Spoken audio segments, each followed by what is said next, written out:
Un père veuf sombre dans le deuil après avoir perdu sa femme lors de la naissance des jumeaux, incapable de se connecter au bébé.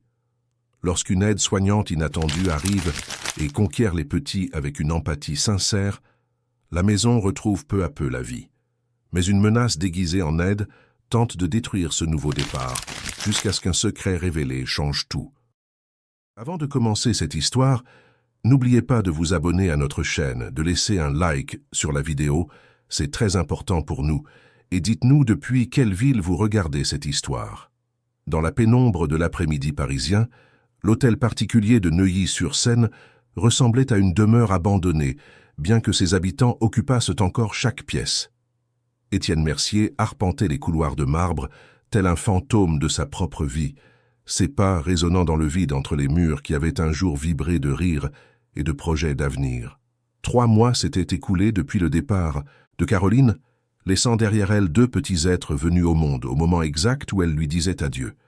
Les jumeaux, Gabriel et Michel, étaient le portrait parfait de leur mère. Les mêmes yeux bruns et profonds, la même ligne délicate du nez, la même façon de froncer les sourcils quand quelque chose les dérangeait. Mais pour Étienne, les regarder était comme plonger dans un puits sans fond de culpabilité et de nostalgie. Comment pouvait-il aimer ces petits êtres alors que chaque trait de leur visage lui rappelait que Caroline n'était plus là pour les voir grandir? Les pleurs constants des bébés étaient devenus la bande sonore de cette maison. Ce n'étaient pas les pleurs habituels de nouveau-nés réclamant des bras ou de la nourriture. C'était quelque chose de plus profond, de plus désespéré, comme s'ils ressentaient l'absence de leur mère de manière viscérale et inexplicable. Étienne essayait de s'approcher, de les prendre dans ses bras, de murmurer des mots de réconfort, mais ses bras semblaient maladroits, sa voix sonnait distante, même pour lui-même. Les garçons se tortillaient, pleuraient encore plus fort, comme s'ils sentaient que cet homme brisé ne pouvait pas leur offrir ce dont ils avaient besoin. 7 nourrices professionnelles étaient déjà passées par cette maison.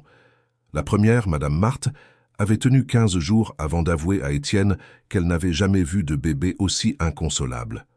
La deuxième, une infirmière expérimentée nommée Régine, promit qu'avec de la patience et de la technique, elle résoudrait la situation. Elle tint 3 semaines avant d'admettre sa défaite. Les autres se succédèrent dans une valse frustrante d'espoir suscité, puis aussitôt anéanti. Toutes arrivaient confiantes, toutes repartaient vaincues par le mystère de cette souffrance infantile qu'aucune connaissance technique ne parvenait à déchiffrer. C'est un jeudi pluvieux de septembre qu'elle apparut. Étienne était, dans son bureau, perdu parmi les dossiers de l'entreprise qu'il peinait à gérer, lorsque la gouvernante Josiane frappa à la porte avec une expression différente sur le visage. « Monsieur Étienne, il y a une jeune femme ici qui souhaite parler du poste de nourrice, » dit Josiane, et quelque chose dans sa voix fit lever les yeux d'Étienne de son ordinateur. « Josiane, je n'ai même pas encore publié de nouvelle annonce. Comment l'a-t-elle su ? » ?»« Je ne sais pas, monsieur. Elle a seulement dit qu'elle avait appris que vous aviez besoin d'aide avec les garçons. » Étienne soupira, passant les mains dans ses cheveux en désordre. Encore une candidate, encore un espoir qui se transformerait en déception. Mais il y avait quelque chose dans l'expression de Josiane qui l'intriguait. En plus de 50 ans au service de la famille, elle montrait rarement une surprise aussi authentique. « Très bien, faites-la entrer. » Lorsque la jeune femme pénétra dans le bureau, Étienne ressentit une étrange familiarité, comme s'il l'avait déjà rencontrée quelque part, un souvenir qu'il ne parvenait pas à situer. Elle devait avoir environ 28 ans, des cheveux châtain clair attachés en un chignon simple, des yeux verts qui transmettaient une sérénité inhabituelle. Elle ne portait pas de vêtements coûteux ni de maquillage sophistiqué, mais il y avait une élégance naturelle dans ses gestes, une présence qui remplissait la pièce sans arrogance. « Bonjour, monsieur Mercier. Je m'appelle Camille Dubois. J'ai appris que vous cherchiez quelqu'un pour s'occuper de vos enfants. » Sa voix était douce, mais ferme. Étienne lui fit signe de s'asseoir dans le fauteuil en face de son bureau. « Mademoiselle Dubois, je dois vous avertir que ce n'est pas une situation simple. Nous avons déjà eu plusieurs professionnels ici et aucune n'a réussi à... » Étienne s'arrêta au milieu de sa phrase, réalisant à quel point cela sonnait décourageant. « Vous disiez qu'aucune n'a réussi à calmer les bébés, » compléta Camille avec un sourire compréhensif. « J'imagine que cela doit être très difficile pour tout le monde. Les bébés ressentent bien plus que nous ne l'imaginons. Ils captent les émotions environnantes, la tristesse, la peur, le manque.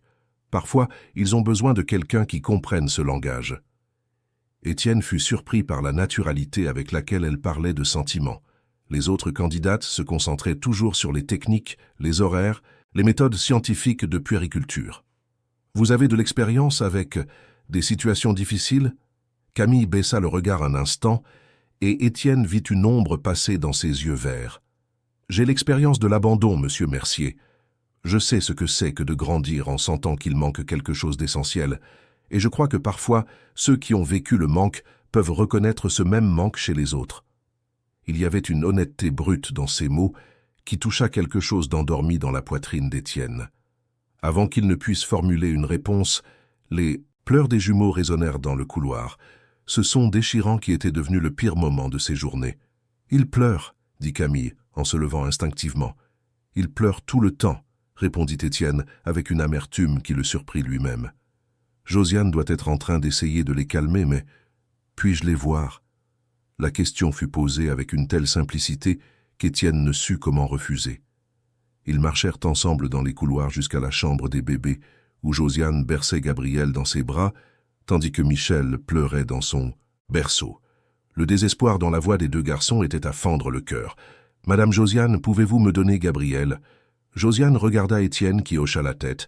Avec précaution, elle passa le bébé en pleurs dans les bras de Camille. Ce qui se passa ensuite défia toute logique qu'Étienne connaissait. Camille tint Gabriel avec une aisance impressionnante, comme si elle avait fait cela des milliers de fois. Mais ce n'était pas seulement ça. Elle se mit à murmurer des mots qu'Étienne ne pouvait pas distinguer complètement, des mots doux prononcés tout près de l'oreille du bébé. Ses mains se déplaçaient en caresses lentes sur le dos de l'enfant, et sa respiration semblait se synchroniser avec la sienne. « Je sais, mon amour, » murmurait-elle. « Je sais que tu ressens un manque. Je sais que le petit monde est étrange, différent de ce qu'il devrait être. Mais tu n'es pas seul, tu n'es pas abandonné. Il y a des gens ici qui t'aiment très fort, même quand on dirait que l'amour a disparu. » Gabriel, qui pleurait depuis 2 heures sans interruption, commença à se calmer.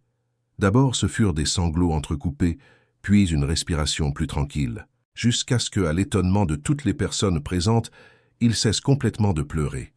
Ses petits yeux bruns se fixèrent sur le visage de Camille avec une attention qu'Étienne n'avait jamais vue auparavant. Michel, toujours dans son berceau, continuait de pleurer. Mais ses pleurs avaient diminué d'intensité, comme s'il prêtait attention à ce qui se passait à côté. « Maintenant, c'est ton tour, mon petit, » dit Camille, en se dirigeant vers le berceau de Michel sans lâcher Gabriel. D'une manière ou d'une autre, elle réussit à prendre Michel aussi, gardant les 2 bébés blottis dans ses bras avec une facilité qui semblait impossible. Et alors quelque chose de magique se produisit. Michel se calma aussi. Non seulement il arrêta de pleurer, mais il esquissa quelque chose qu'Étienne n'avait pas vu depuis des mois. Un sourire. Un petit sourire, presque imperceptible, mais indubitablement un sourire. Étienne sentit ses jambes flageoler. Josiane porta la main à sa poitrine, murmurant une petite prière. Les 3 adultes restèrent dans un silence absolu, comme si le moindre mouvement pouvait briser l'enchantement de ce moment. « Comment ?» commença Étienne, mais Camille fit un geste doux de la tête, demandant le silence. « Ils avaient juste besoin de savoir que quelqu'un comprenait, » chuchota-t-elle. « Les bébés ne sont pas compliqués, ils sont purs. Quand ils sentent que quelqu'un les voit vraiment, que quelqu'un reconnaît leur douleur, ils se laissent aller. » Étienne observa cette scène surréaliste. Camille resta là, berçant doucement les 2 bébés, murmurant des mots de tendresse qui semblaient avoir un pouvoir presque surnaturel.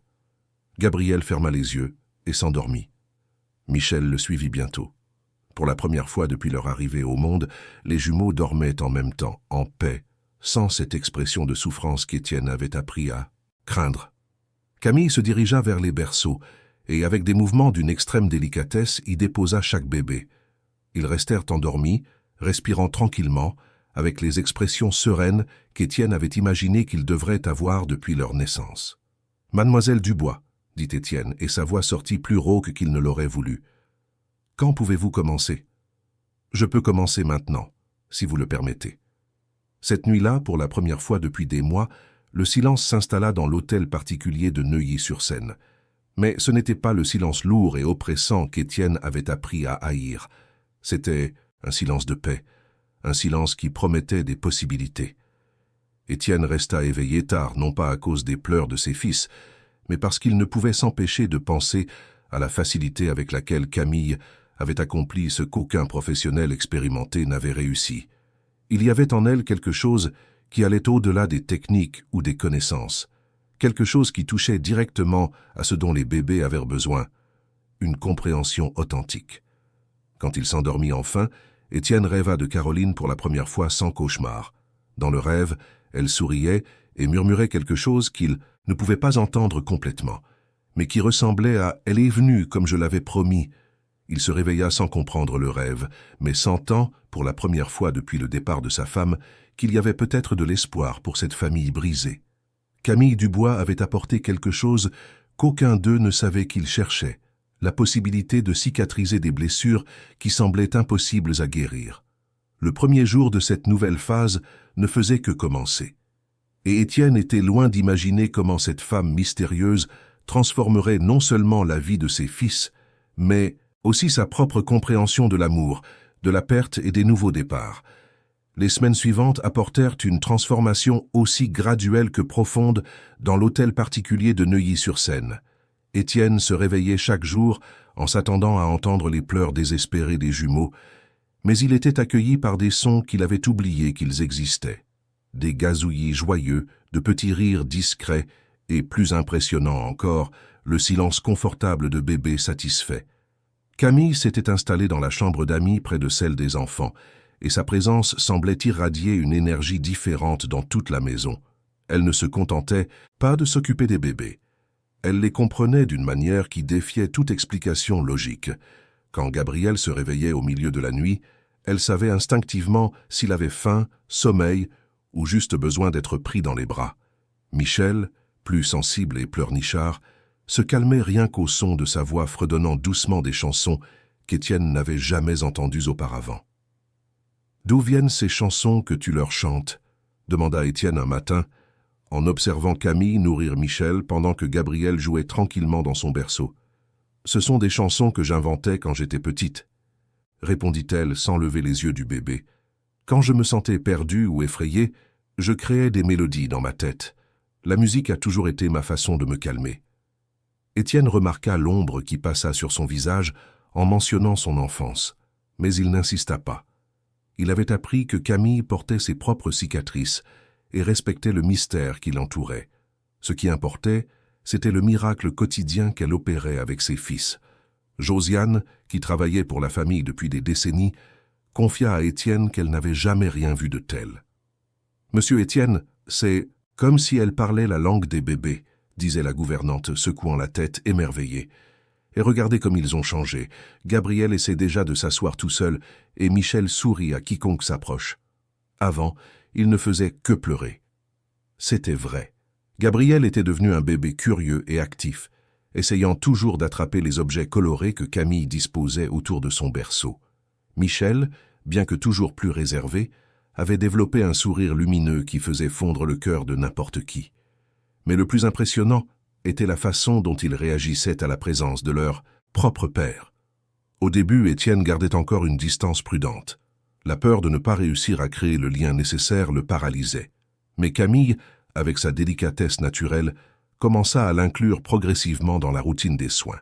« Monsieur Étienne, Gabriel essaie de dire quelque chose, » dit-elle un après-midi en tenant le bébé face à son père. « Je crois qu'il veut raconter quelque chose à son papa. » Gabriel, en effet, balbutiait des sons décousus, mais ses petits yeux étaient fixés sur Étienne avec une intensité qui l'émut. Pour la première fois, Étienne tendit les bras sans hésitation et prit son fils dans ses bras. « Salut, mon petit » murmura-t-il, ressentant une tendresse qui lui semblait impossible depuis des mois. « Qu'est-ce que tu essaies de me dire ?» Gabriel sourit. Un large sourire sincère qui donna à Étienne l'impression que son cœur se recomposait, morceau par morceau. Michel, ne voulant pas être en reste, se mit à geindre dans son berceau, tendant ses petits bras en direction de son père. Étienne, tenant toujours Gabriel, regarda Camille avec une expression d'incertitude. « Vous arrivez à tenir les deux » demanda-t-elle avec un sourire encourageant. « Je ne sais pas si... Bien sûr que vous y arrivez. Ce sont vos fils, ils le savent, même quand vous l'oubliez. » Avec précaution, Étienne prit également Michel. Avoir ses 2 fils dans ses bras pour la première fois depuis leur naissance fut une expérience bouleversante. Ils se blottirent contre lui naturellement, comme s'ils avaient toujours su que c'était leur place dans le monde. « Caroline, » murmura Étienne, regardant le plafond comme s'il pouvait voir sa femme. « Nos enfants sont parfaits. » Camille, qui observait la scène de loin, sentit les larmes lui monter aux yeux. Il y avait quelque chose de profondément spécial dans ce moment, comme si elle assistait à la renaissance d'une famille qui semblait perdue à jamais. Les jours se succédaient dans une routine réconfortante. Étienne commença à participer plus activement aux soins des bébés, rentrant plus tôt du bureau pour aider à l'heure du bain ou pour raconter des histoires qu'il inventait sur le moment. Camille lui enseignait de petites astuces. Comment tenir les bébés pour qu'ils arrêtent de pleurer. Quelle grimace faisait éclater de rire Gabriel. Comment Michel aimait qu'on lui chante des chansons pour s'endormir. Pendant ces moments, Étienne commença à remarquer d'autres détails sur Camille. Comment ses yeux s'illuminaient lorsqu'elle parlait des petites réussites des jumeaux. Comment elle avait une patience infinie, même les jours les plus difficiles. Comment elle portait une profonde tristesse qu'elle essayait de cacher derrière des sourires sincères. « Vous avez de la famille, Camille ?» lui demanda-t-il un soir, après que les bébés se furent endormis et qu'il prenait un café dans la cuisine. « Je n'en ai pas, » répondit-elle simplement, remuant le sucre dans sa tasse avec des mouvements lents. « Je n'en ai jamais eu. »« Comment ça ?»« J'ai été élevée dans des foyers. Ma mère m'a laissée dans une maternité quand j'avais quelques jours. J'ai grandi en sachant que je n'étais pas désirée, que quelqu'un avait choisi de ne pas me vouloir. » Étienne sentit un pincement au cœur. La simplicité avec laquelle elle parlait de l'abandon contrastait avec la douleur qu'il pouvait voir dans ses yeux. « C'est pour ça que vous comprenez si bien ce que les garçons ressentaient, » dit-il, comprenant enfin. « L'abandon laisse des marques que l'on reconnaît chez les autres, » confirma Camille. « Quand ?»« J'ai vu Gabriel et Michel pleurer de cette façon. J'ai su exactement ce qui se passait. Ils ne pleuraient pas de faim ou d'inconfort. Ils pleuraient parce qu'ils sentaient qu'il manquait quelque chose de fondamental. La présence de leur mère, l'amour inconditionnel que seule une mère peut donner. Mais vous avez réussi à leur donner ça, parce que je sais ce que c'est que de vivre sans, et je sais combien il est important que quelqu'un montre à un enfant qu'il est aimé, même quand le monde semble avoir renoncé à lui. » Cette conversation marqua un tournant dans leur relation. Étienne commença à voir Camille non seulement comme une nourrice exceptionnelle, mais comme une femme extraordinaire qui avait transformé sa propre douleur en un instrument de guérison pour les autres. Cependant, le bonheur qui s'installait dans la maison ne passa pas inaperçu aux yeux de personnes moins bienveillantes. C'est un mardi gris d'octobre que la première menace se matérialisa. Étienne était dans son bureau lorsque Josiane frappa à la porte avec une expression inquiète. « Monsieur Étienne, il y a une docteure ici qui dit devoir vous parler au sujet des garçons. » Étienne fronça les sourcils. Il n'avait pris aucun rendez-vous médical pour ce jour-là. « Quel genre de docteur ?» Elle a dit qu'elle est psychologue. Docteur René Lefebvre. Elle parle de la protection de l'enfance. Un frisson parcourut l'échine d'Étienne. La protection de l'enfance? Pourquoi une psychologue spécialisée dans la protection de l'enfance se présenterait-elle chez lui sans prévenir? Faites-la entrer. La femme qui entra dans le bureau avait une quarantaine d'années, des cheveux blonds sévèrement attachés et un sourire qui semblait forcé. Elle portait un dossier marron et un tailleur sombre qui lui donnait une apparence extrêmement formelle. « Monsieur Mercier, merci de me recevoir. Je suis la docteure René Lefebvre, psychologue spécialisée dans la protection de l'enfance. Je suis ici car nous avons reçu plusieurs signalements anonymes concernant la situation de vos enfants. » Étienne eut l'impression de recevoir un coup de poing dans l'estomac. « Des signalements ? Quel genre de signalements ? » Des rapports indiquent des irrégularités dans la prise en charge des enfants. Plus précisément, on s'interroge sur l'adéquation de la personne responsable des soins directs des bébés. Vous faites référence à Camille ? Mademoiselle Camille Dubois, exactement. Nous avons des informations selon lesquelles elle ne possède pas la formation adéquate pour des soins pédiatriques spécialisés et qu'elle pourrait avoir développé des liens dysfonctionnels avec les enfants. Étienne lutta pour garder son calme, Docteur Lefebvre, mes enfants sont en parfaite santé et heureux. Camille est une nourrice exceptionnelle.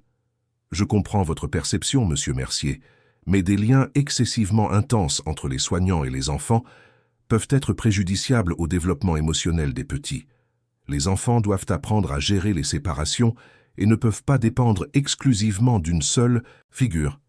Mes fils ne dépendent pas exclusivement d'elle. Je suis très présent dans leur éducation. Oui, mais selon nos rapports, il y a eu une période où vous vous êtes éloigné émotionnellement des enfants, n'est-ce pas? Et que mademoiselle Dubois a pratiquement assumé le rôle de figure maternelle. Étienne sentit une colère commencer à monter en lui. Comment cette femme connaissait-elle des détails aussi intimes sur sa famille? Qui avait fourni ces informations? Docteur Lefebvre, je ne sais pas qui vous a transmis ces informations, mais je peux vous garantir que mes fils reçoivent tout l'amour et les soins qu'ils méritent. Je suis sûr que vos intentions sont les meilleures, monsieur Mercier, mais parfois, lorsque nous sommes confrontés au deuil et au traumatisme, notre perception peut être altérée. Il est courant que les parents endeuillés aient du mal à évaluer objectivement ce qui est le mieux pour leurs enfants. L'insinuation qu'il n'était pas en état de prendre des décisions concernant ses propres enfants rendit Étienne furieux, mais il se força à garder son sang-froid. Que proposez-vous exactement? Pour l'instant, une évaluation plus détaillée de la situation. J'aimerais m'entretenir avec mademoiselle Dubois et observer son interaction avec les enfants. Selon ce que nous trouverons, il pourrait être nécessaire d'envisager des mesures plus drastiques. Des mesures drastiques? Le retrait temporaire des enfants pour un environnement plus adapté pendant que la situation est réévaluée. Étienne dut s'agripper au bureau pour ne pas perdre complètement le contrôle. Docteur Lefebvre, mes fils ne quitteront pas cette maison.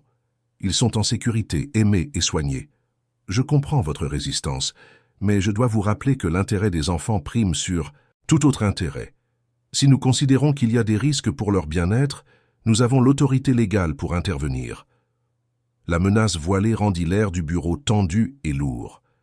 Étienne réalisa qu'il était face à quelque chose de bien plus grand et dangereux qu'une simple évaluation de routine.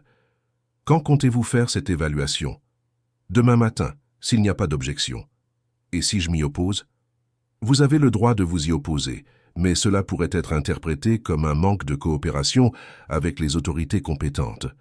Ce qui, en soi, peut être considéré comme un indice qu'il y a quelque chose à cacher.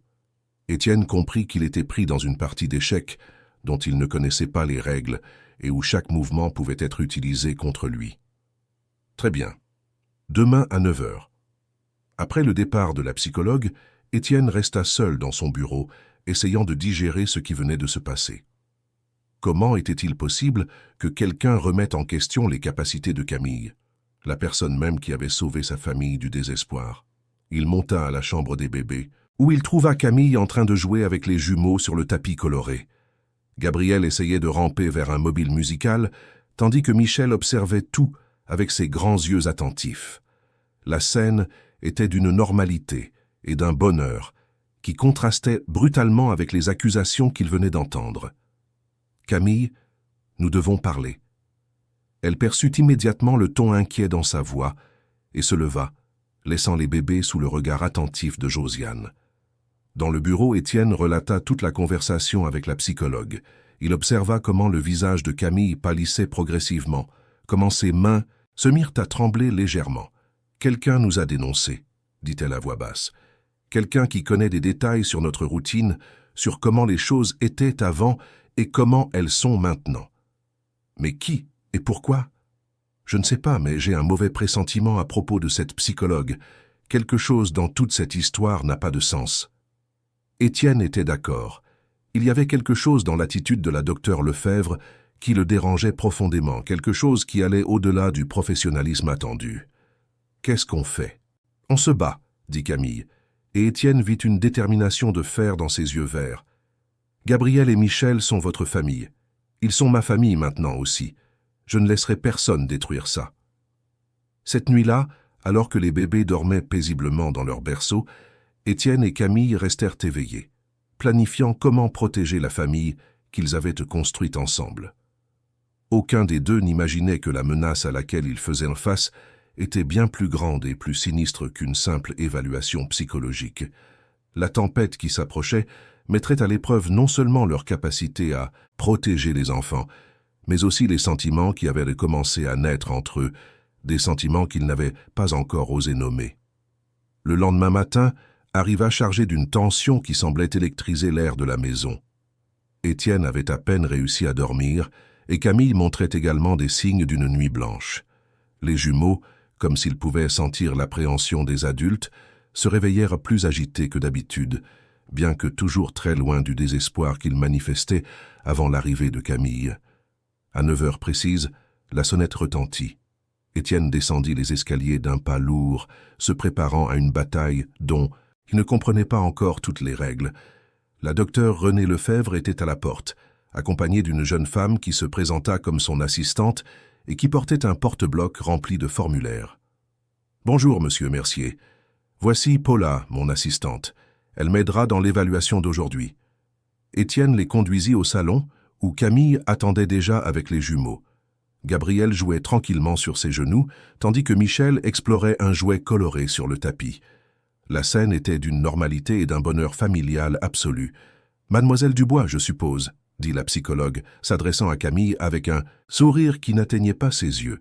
« J'aimerais vous poser quelques questions sur votre formation et vos méthodes de travail. »« Bien sûr », répondit Camille, gardant Gabriel en sécurité dans ses bras. « Pourriez-vous me parler de votre formation académique en puériculture ? Je n'ai pas de formation académique spécifique. Mon expérience vient de situations pratiques et d'une compréhension intuitive des besoins des enfants. » L'assistante nota quelque chose sur son porte-bloc et Étienne vit une lueur satisfaite dans les yeux de la psychologue. « Je vois. Et comment exactement avez-vous développé cette compréhension intuitive ? » « J'ai grandi dans des foyers. J'ai beaucoup appris sur les besoins émotionnels des enfants à travers ma propre expérience. » « Ah, donc vous projetez vos propres expériences traumatisantes sur les enfants dont vous avez la charge ?» Étienne sentit une colère immédiate face à la manière malveillante dont la question était formulée. « Ce n'est pas tout à fait ça, » répondit Camille, gardant un calme admirable. « Mon expérience m'aide à reconnaître quand un enfant souffre émotionnellement. Mais n'êtes-vous pas d'accord que de très jeunes enfants ne devraient pas être exposés à des figures ayant un historique d'abandon ? Cela ne pourrait-il pas générer une anxiété de séparation excessive ? » « Au contraire, » intervint Étienne, ne pouvant plus se retenir. « Camille est exactement ce dont mes fils avaient besoin. Avant elle, ils pleuraient constamment. Maintenant, ce sont des bébés heureux et en bonne santé. Monsieur Mercier, je comprends votre point de vue, mais j'aimerais observer l'interaction des enfants avec d'autres personnes. Pourriez-vous demander à mademoiselle Dubois de s'absenter quelques minutes ?» Étienne regarda Camille, qui hocha discrètement la tête. Elle embrassa le front de Gabriel et le confia délicatement à son père, puis caressa les cheveux de Michel avant de quitter la pièce. Ce qui se passa dans les minutes qui suivirent fut dévastateur. Gabriel, qui était parfaitement calme dans les bras de Camille, se mit à geindre dès qu'elle sortit de son champ de vision. Michel, réalisant que Camille avait disparu, lâcha son jouet et se mit à la chercher des yeux, émettant des sons d'angoisse. « Intéressant », murmura la psychologue, prenant des notes. « Réaction de dépendance extrême. Cela confirme nos soupçons. »« Elle leur manque, c'est tout, » dit Étienne, essayant de calmer Gabriel qui pleurait maintenant ouvertement. Comme n'importe quel enfant à qui manquerait quelqu'un qu'il aime. « Monsieur Mercier, des enfants de cet âge devraient être capables de rester avec d'autres personnes sans manifester un tel niveau d'angoisse. Ce que nous voyons ici est un attachement pathologique. » Michel se mit à pleurer aussi, des pleurs qui serrèrent le cœur d'Étienne. C'était comme s'ils régressaient à leur état antérieur, après seulement quelques minutes de séparation. « Puis-je rappeler Camille ? » « Je préférerais que non. Je dois voir comment ils réagissent sans sa présence. » Pendant 40 minutes de torture, la psychologue observa et nota tandis que les jumeaux pleuraient avec une intensité croissante. Étienne tenta tout, chanter, faire des grimaces, offrir des jouets, mais rien ne fonctionnait. C'était comme si les bébés avaient perdu la capacité de se calmer sans la présence de Camille. Quand elle revint enfin dans la pièce, les bébés se calmèrent instantanément. Gabriel tendit ses petits bras vers elle avec un sourire mouillé de larmes, et Michel cessa de pleurer au moment où il entendit sa voix. « Très révélateur, » dit la psychologue en fermant son dossier. « Monsieur Mercier, je dois vous parler en privé. Dans le bureau, loin des enfants et de Camille, la docteure Lefebvre adopta un ton plus direct et menaçant. « Ce que j'ai observé confirme mes pires craintes. Vos fils ont développé une dépendance émotionnelle complètement inappropriée. Ils ne peuvent pas fonctionner sans la présence de mademoiselle Dubois. Ils l'aiment. Il est naturel qu'elle leur manque quand elle n'est pas là. Ce n'est pas de l'amour sain, monsieur Mercier. C'est une dépendance pathologique et dangereuse. Que se passera-t-il si mademoiselle Dubois décide de partir? Vos fils seront traumatisés de façon permanente. » Étienne sentit une angoisse familière lui serrer la poitrine.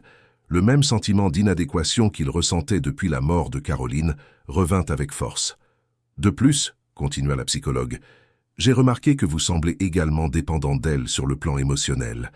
Cela crée un environnement familial dysfonctionnel où une personne extérieure a un contrôle total sur le bien-être de tous. Ce n'est pas vrai. » « Vraiment ? Quand avez-vous réussi à calmer vos fils pour la dernière fois sans son aide? Avez-vous développé confiance en vos propres compétences de père ou avez-vous simplement transféré cette responsabilité à quelqu'un d'autre? » Les mots frappèrent Étienne comme des coups de poignard. Il était vrai qu'il était devenu dépendant de la capacité de Camille à gérer les bébés.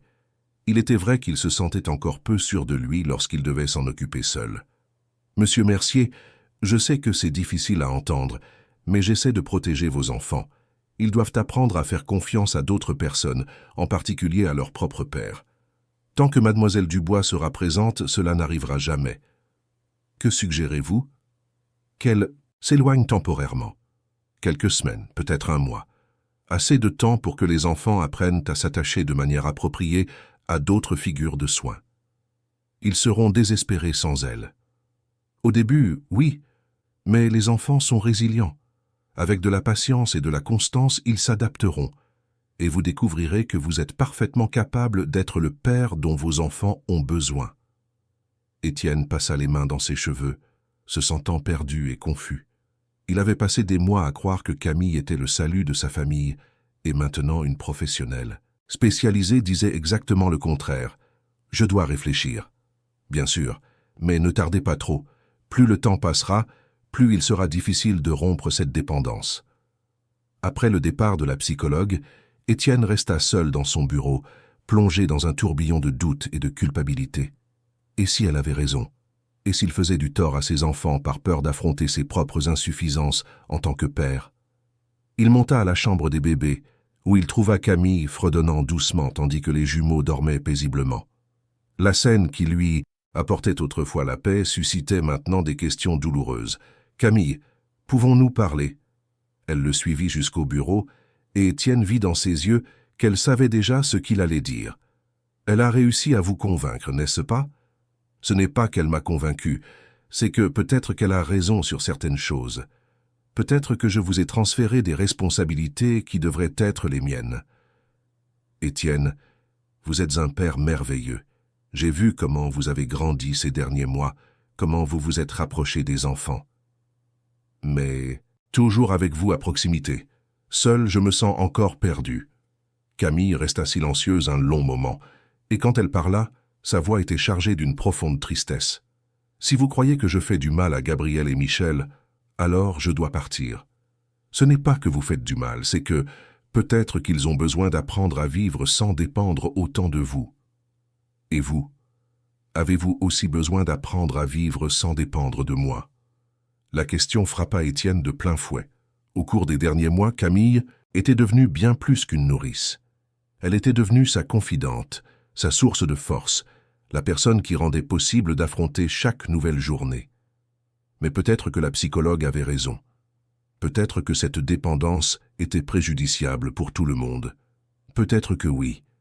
Camille hocha lentement la tête, comme si elle s'attendait déjà à cette réponse. « Quand voulez-vous que je parte? Aujourd'hui même, ce serait possible. » La douleur qui traversa ses yeux fut comme une lame dans le cœur d'Étienne, mais il se força à maintenir sa décision. C'était pour le bien de ses fils. C'était pour le bien de tous. Bien sûr, je vais faire mes affaires. 2 heures plus tard, Étienne regardait Camille porter son unique valise vers le taxi qui l'emmènerait. Elle avait dit au revoir au bébé, les larmes aux yeux, murmurant des mots d'amour qu'ils étaient encore trop petits pour comprendre, mais qu'il semblait ressentir viscéralement. Gabriel et Michel avaient pleuré pendant tout l'adieu, comme s'ils comprenaient que quelque chose de fondamental était retiré de leur vie. « Prenez soin de vous, » dit Camille, jetant un dernier regard à Étienne. « Et souvenez-vous, ils sont plus forts que vous ne l'imaginez.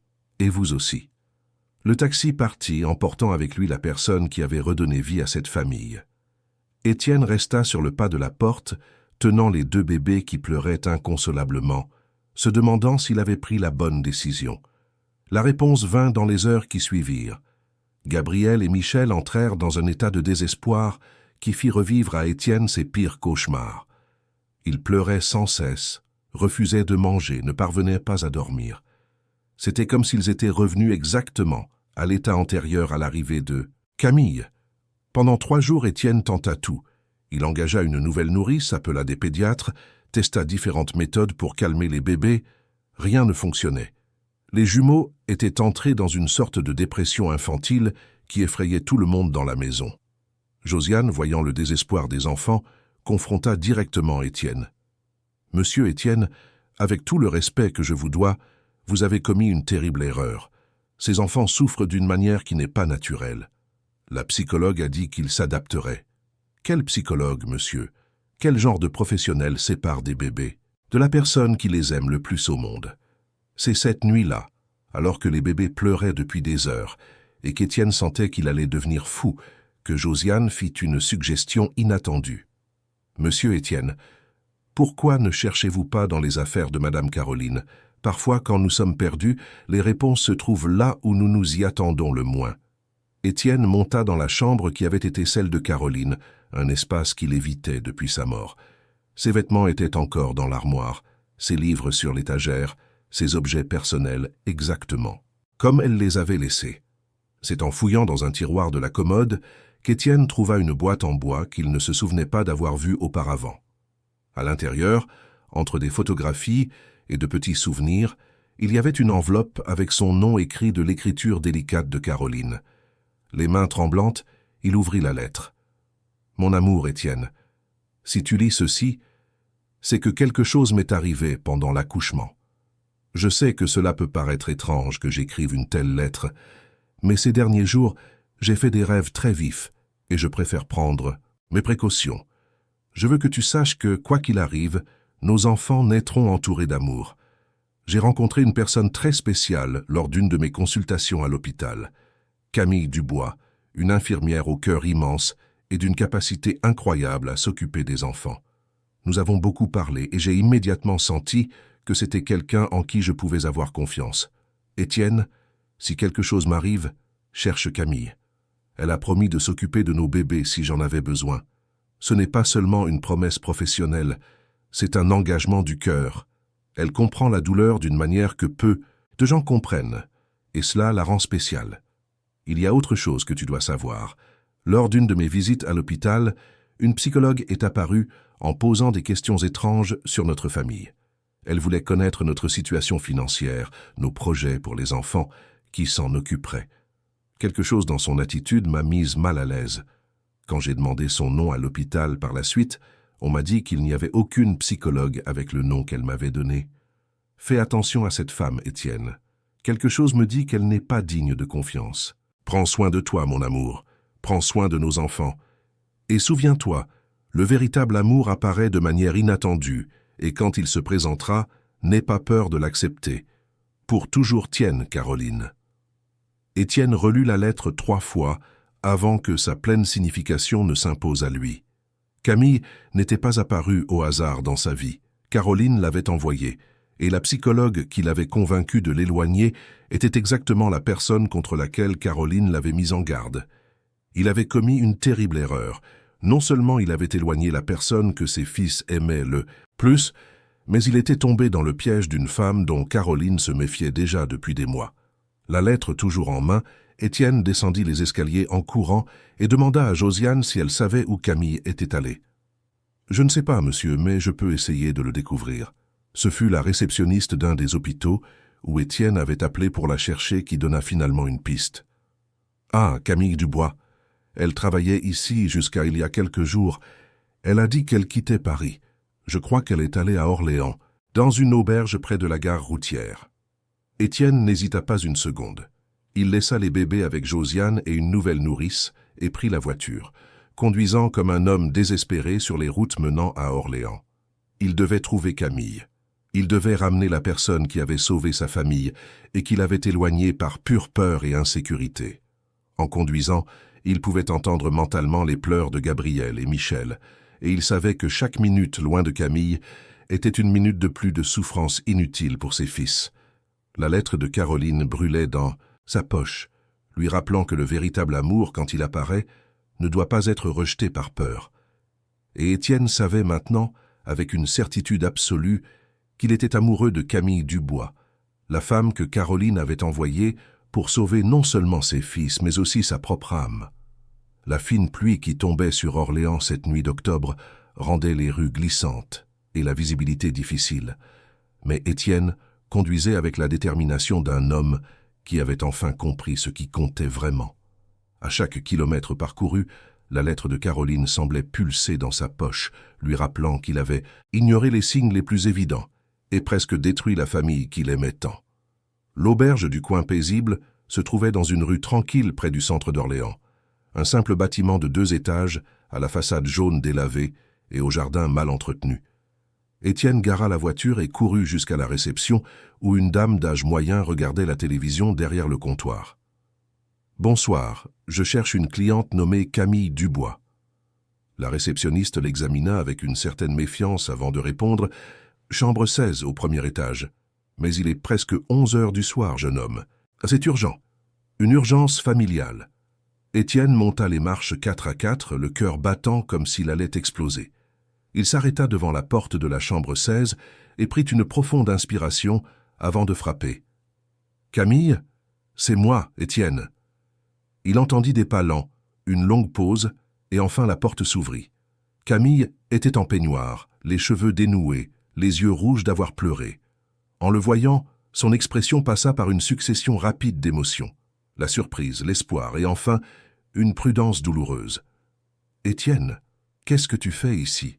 Est-ce qu'il est arrivé quelque chose aux garçons? »« Oui, il est arrivé quelque chose. Ils sont désespérés sans toi. Ils n'arrêtent pas de pleurer, ne mangent pas, n'arrivent pas à dormir. Camille, j'ai commis une terrible erreur. » Elle le fixa un long moment, luttant contre des larmes qui menaçaient de déborder. « Entre, » dit-elle finalement, lui faisant de la place pour passer. La chambre était petite et spartiate, avec un lit simple, un fauteuil usé et une fenêtre donnant sur la cour intérieure de l'auberge. La valise de Camille était ouverte sur le lit, des vêtements pliés comme si elle se préparait à repartir. « Camille, j'ai trouvé une lettre de Caroline. » Il sortit l'enveloppe de sa poche et la lui tendit. Il observa ses yeux s'écarquiller en reconnaissant l'écriture de sa femme. « Comment... Où as-tu trouvé ça ?» Parmi ses affaires. Une lettre qu'elle a écrite avant l'accouchement, au cas où quelque chose arriverait. Camille lut la lettre en silence, et Étienne vit des larmes couler sur son visage. « Caroline m'a demandé de prendre soin de vous, » murmura-t-elle, « mais tu ne le savais pas. Quand je suis arrivé chez toi, je n'en ai pas parlé parce que j'ai pensé que ça semblerait trop étrange. C'est pour ça que tu es apparu, sans que j'aie publié de nouvelle annonce. Caroline t'avait parlé de notre situation. Elle était inquiète. Elle disait qu'elle sentait que quelque chose pourrait arriver pendant l'accouchement et qu'elle voulait être sûre que les bébés seraient bien soignés. » Étienne s'assit sur le bord du lit, la culpabilité pesant sur ses épaules comme un rocher. « Camille, la psychologue qui m'a convaincu de t'éloigner. Caroline a mis en garde contre cette femme dans la lettre. Elle a dit qu'elle était apparue à l'hôpital en posant des questions étranges et que lorsqu'elle a enquêté, elle a découvert qu'elle n'était pas celle qu'elle prétendait être. » Camille arrêta de lire et le fixa avec une expression alarmée. « Étienne, tu ne comprends pas. Cette femme pourrait être impliquée dans quelque chose de très dangereux. » « Que veux-tu dire ? » « J'ai déjà entendu des histoires sur des personnes qui se font passer pour des professionnels pour s'infiltrer dans des familles vulnérables, surtout des familles avec des bébés. Il existe un marché terrible pour les jeunes enfants. » Le sang d'Étienne se glaça. La possibilité que Camille suggérait était trop terrifiante pour être envisagée. « Tu penses qu'elle... » Je ne sais pas, mais nous devons rentrer. Maintenant. Ils firent le trajet de retour vers Paris dans un silence tendu, chacun perdu dans de sombres pensées sur les implications possibles de la situation. Camille serrait la lettre de Caroline contre sa poitrine comme une amulette protectrice. Ils arrivèrent à l'hôtel particulier de Neuilly-sur-Seine à 3 heures du matin. Avant même d'ouvrir la porte, ils pouvaient entendre les pleurs, désespérés des jumeaux résonner dans la maison. Josiane apparut dans le couloir épuisée et inquiète. « Dieu merci, vous êtes revenu. Monsieur Étienne, les garçons vont très mal. Ils n'arrivent pas à se calmer du tout. » Camille monta en courant à la chambre des bébés, et ce qui se passa ensuite fut comme assister à un miracle. Au moment où Gabriel et Michel entendirent sa voix, les pleurs cessèrent brusquement. Quand elle entra dans la chambre et qu'ils la virent, la transformation fut instantanée et spectaculaire. Gabriel tendit ses petits bras vers elle avec un sourire mouillé de larmes, tandis que Michel se mit à gazouiller de joie. C'était comme si 2 petites âmes perdues avaient retrouvé leur nord. « Mes amours », murmura Camille, prenant les 2 bébés et les serrant contre sa poitrine. « Maman est revenue. Je ne vous quitterai plus jamais. » Étienne observa la scène, les larmes aux yeux, comprenant enfin la profondeur du lien qui existait entre Camille et ses fils. Ce n'était pas une dépendance pathologique. C'était de l'amour pur et véritable. Mais la joie des retrouvailles fut interrompue par la sonnette qui retentissait avec insistance. Étienne descendit pour ouvrir, se demandant qui pouvait bien se présenter chez lui au milieu de la nuit. À sa grande surprise et horreur, c'était la docteure Renée Lefebvre, accompagnée de 2 femmes qui se présentèrent comme des assistantes sociales. « Monsieur Mercier, nous avons été informés du retour de mademoiselle Dubois. C'est une violation directe de nos recommandations. Docteur Lefebvre, mes fils souffraient terriblement sans elle. C'est exactement ce à quoi nous nous attendions. Monsieur Mercier, j'ai avec moi un mandat pour le retrait temporaire des enfants. Ils seront emmenés dans un foyer d'accueil jusqu'à ce que la situation soit correctement résolue. » Étienne sentit le monde s'effondrer autour de lui. « C'est impossible. Vous ne pouvez pas emmener mes enfants. Nous le pouvons et nous le ferons. La situation est devenue incontrôlable et nous devons maintenant prendre des mesures drastiques. » C'est à ce moment qu'Étienne prit une décision désespérée. Avec la lettre de Caroline toujours dans sa poche, il sortit son téléphone et appela le commissaire Marc Fournier, un ami de longue date. « Marc, je sais qu'il est 3 heures du matin, mais j'ai besoin d'une aide urgente. Quelqu'un essaie d'emmener mes enfants sur la base de fausses accusations. » Tout en parlant au téléphone, Étienne observait la psychologue et ses accompagnatrices avec une suspicion croissante. Quelque chose dans leur comportement ne correspondait pas à celui de professionnels sincèrement préoccupés par le bien-être des enfants. Marc arriva 20 minutes plus tard, accompagné de 2 policiers. Étienne lui avait rapidement expliqué la situation au téléphone, y compris les soupçons soulevés par la lettre de Caroline. « Docteur Renée Lefebvre, » dit Marc en s'approchant de la psychologue, « pourriez-vous nous montrer vos documents officiels ?»« Bien sûr, » répondit-elle. Mais Étienne remarqua une hésitation dans sa voix qu'il n'avait pas perçue auparavant. Pendant qu'elle cherchait les documents dans son sac, Marc murmura à Étienne « Nous avons fait une vérification rapide. Il n'existe aucune docteur Renée Lefebvre enregistrée à l'ordre des psychologues de Paris. » Le sang d'Étienne se glaça. Ses pires soupçons se confirmaient. « Les voici, » dit la femme en tendant une carte professionnelle à Marc. Le commissaire examina le document quelques secondes avant de le lui rendre avec une expression grave. « Ces documents sont faux, madame. Je vais vous demander de nous accompagner pour des éclaircissements. » Ce qui suivit fut une succession rapide et choquante d'événements.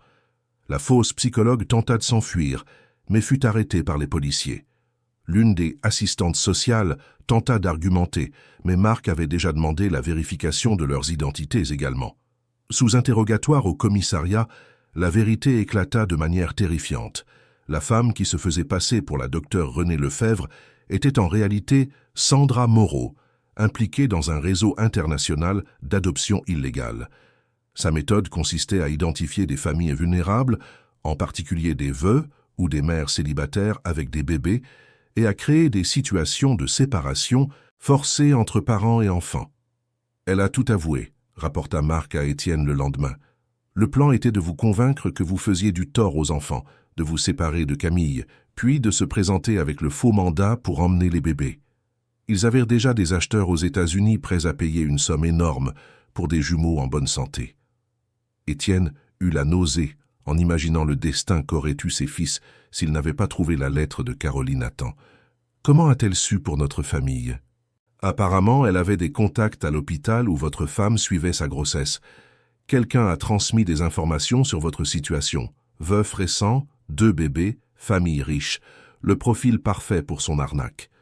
L'enquête révéla que Sandra et son réseau avaient volé des dizaines d'enfants au fil des ans, en utilisant toujours la même stratégie: s'infiltrer en tant que professionnel de la santé, créer la méfiance et la séparation, puis se présenter avec de faux documents pour protéger les enfants. 2 semaines plus tard, lorsque toute la situation juridique fut résolue et que Sandra fut emprisonnée en attente de son procès, Étienne eut enfin le courage de parler des sentiments qu'il avait découverts pendant ces jours terrifiants. C'était un dimanche après-midi ensoleillé. Camille jouait avec Gabriel et Michel dans le jardin de la maison, tous les 3 riant de quelque chose qu'eux seuls comprenaient. En observant cette scène, Étienne ressentit une certitude absolue quant à ce qu'il voulait pour le reste de sa vie. « Camille » l'appela-t-il, s'approchant du groupe. « Puis-je te parler ?» Elle laissa les bébés jouer sur la pelouse sous le regard attentif de Josiane et le suivit jusqu'à la pergola couverte de jasmin où Étienne avait passé tant d'après-midi heureux avec Caroline. « Camille, je dois te dire quelque chose que je ressens depuis longtemps, mais que je n'ai eu le courage d'admettre que lorsque j'ai failli te perdre. » Elle le regarda avec ses yeux verts qui étaient devenus le havre de paix de toute la famille. « Caroline t'a envoyé à nous, je n'ai aucun doute là-dessus. Mais ce qui a commencé comme l'accomplissement d'une promesse s'est transformé en quelque chose de bien plus grand. » Étienne s'agenouilla devant elle, sortant de sa poche une petite boîte en velours bleu. « Camille Dubois, tu as ramené mes fils à la vie. Tu m'as ramené à la vie. Tu nous as appris qu'il est possible d'aimer à nouveau après la perte, qu'il est possible de construire une famille là où il n'y avait que de la douleur. » Les larmes commencèrent à couler sur le visage de Camille. « Je t'aime, » continua Étienne, en ouvrant la boîte et en révélant une bague en diamant simple et élégante. « Je t'aime comme je n'aurais jamais cru possible d'aimer à nouveau. Veux-tu m'épouser? Veux-tu que nous officialisions ce que nous sommes déjà, une famille ?» Camille regarda Gabriel et Michel qui jouaient joyeusement sur la pelouse, puis regarda Étienne agenouillé devant elle et sentit son cœur déborder d'un bonheur qu'elle n'avait jamais imaginé possible. « Étienne, je t'aime aussi. Je vous aime tous les 3 plus que ma propre vie. Oui, je veux t'épouser. Je veux être la mère de Gabriel et Michel. Je veux que nous soyons une vraie famille. » Étienne glissa la bague à son doigt et l'embrassa doucement, scellant une promesse d'amour qui était née de la douleur mais qui se transformerait en une joie infinie. Gabriel et Michel, comme s'ils comprenaient l'importance du moment, se mirent à gazouiller et à taper dans leurs mains, arrachant des rires émus aux adultes. 3 mois plus tard, un samedi ensoleillé de janvier, Étienne et Camille se marièrent lors d'une cérémonie intime dans le jardin de la maison. Gabriel et Michel, alors âgés de presque 1 an, servirent de petits garçons d'honneur, portés dans les bras de Josiane jusqu'à l'autel improvisé sous les arbres. Pendant la cérémonie, Étienne sentit la présence de Caroline comme une douce brise qui lui caressait le visage, et il fut certain qu'elle était là, souriante en voyant la famille qu'elle avait aidé à créer grâce à sa lettre prophétique. « Moi, Étienne, je te reçois, Camille, comme mon épouse, » dit-il, regardant dans les yeux de la femme qui avait sauvé sa famille. « Je promets de t'aimer, de te respecter et de prendre soin de toi, non seulement comme épouse, mais comme mère de nos enfants. »« Moi, Camille, je te reçois, Étienne, comme mon mari, » répondit-elle d'une voix étranglée par l'émotion. « Et je promets d'aimer Gabriel et Michel comme les enfants de mon cœur en honorant toujours la mémoire de Caroline, qui m'a envoyé pour prendre soin de ce qu'elle aimait le plus au monde. » Lorsqu'ils s'embrassèrent, scellant leur union, Gabriel cria « Maman !» pour la première fois, faisant fondre en larmes toute la petite assemblée. Cette nuit-là, lorsque les bébés se furent enfin endormis dans leur berceau, Étienne et Camille s'assirent sur la terrasse, observant les étoiles et parlant de leurs projets d'avenir. « Tu crois que Caroline a vraiment tout planifié ?» demanda Camille, blottie contre son mari. « Je crois que le véritable amour trouve des moyens de se perpétuer, » répondit Étienne. Caroline savait que nous aurions besoin de toi, et elle savait que tu aurais besoin de nous aussi. Parfois, j'ai l'impression de pouvoir encore sentir sa présence, confessa Camille, comme si elle veillait encore sur nous tous. Elle veille, et elle veillera toujours. L'hôtel particulier de Neuilly-sur-Seine, qui fut un jour un mausolée silencieux, vibrait à nouveau de vie, de rires et d'amour. Gabriel et Michel grandissaient entourés d'affection, en sécurité dans l'amour de leurs parents. Étienne avait retrouvé sa capacité à être heureux. Camille avait enfin trouvé la famille qu'elle avait cherchée toute sa vie. Et quelque part, dans les souvenirs gardés entre ces murs, Caroline souriait, sachant que son dernier acte d'amour avait réussi exactement comme elle l'avait rêvé. La vie avait prouvé, une fois de plus, que le véritable amour est indestructible, et que même dans les circonstances les plus douloureuses, il y a toujours de la place pour de nouveaux départs et de nouveaux bonheurs. Chers auditeurs, nous espérons que l'histoire d'Étienne, Camille, Gabriel et Michel a profondément touché votre cœur.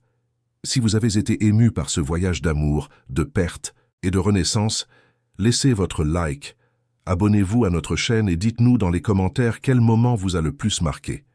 Chaque jour, nous vous proposons des histoires intenses comme celle-ci, qui révèlent le côté le plus beau et transformateur du cœur humain. Nous vous attendons pour le prochain épisode avec un autre récit qui vous fera croire au pouvoir du véritable amour.